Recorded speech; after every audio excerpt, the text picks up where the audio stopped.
Honda City 1.5 auto spec E tahun 2013. Kereta dah cantik, cat dah baru, condition semua okey lagi, tak ada masalah. Kereta ni hanya boleh loan kredit dan loan kedai sahaja.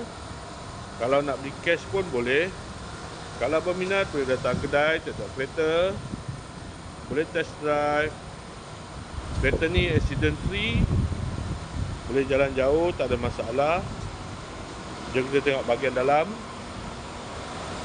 Kereta ni ada waranti 1 tahun.